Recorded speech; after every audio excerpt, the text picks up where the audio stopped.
Kaj vam to vrstna donacija pomeni oziroma sploh potrebujete klimatske naprave? Ko smo se mi odločali, zakaj bi porabili denar, ki bo zbran za temi donacijami, smo naredili eno prioritetno listo, glede na to, da že dolgo čakamo, da bi se te naše ambulante klimatizirale iz denarja UKC Maribor, pa žal neuspešno.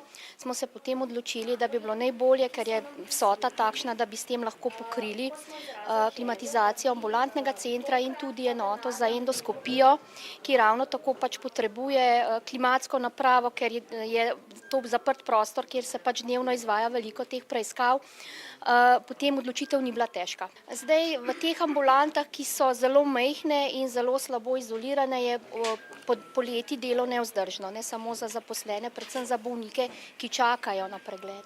Nam lahko zaupate, zakaj ste predstavili svoj lonček k tej dobrodelni akciji? V skladu z našo vizijo, ki je usmerjena v zadovoljstvo ljudi, z željo povečevanja kakovosti življenja tudi na družbeno-socialnem področju, smo se odločili za donatorsko akcijo za Univerzitetno klinični center Maribor. M-Tehnika se zaveda družbene odgovornosti na slovenskem prostoru, zato želimo pomagati tudi k izboljšanju počutja naših najmlajših, kot tudi izboljšanju pogojev dela zaposlenih znotraj klinike za pediatrijo Univerzitetnega kliničnega centra Maribor. Zakaj ste se odločili za sodelovanje v tej dobrodelni akciji? Z Mercatorjem smo že v lanskem letu imeli podobno akcijo, to je v bistvu zdaj druga akcija. In sicer v lanskem letu smo podarili, oziroma je bil rezultat akcije donacija celjski porodnišnici.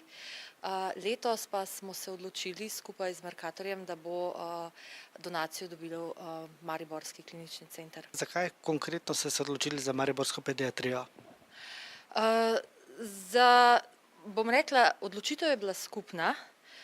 Klimatske naprave smo pa kupili na podlagi tega, ker so nam dali podatke v bolnišnici in so želeli izboljšati stanje v bolnišnici, predvsem zaradi tega, ker je bolnišnica obrnjena na vzhod in imajo v jutranjem času, bom rekla, zelo nevzdržne razmere in na ta način bomo pomagali, da se bodo mali pacienti, njihovi starši in pa tudi osebje tle boljše počutili.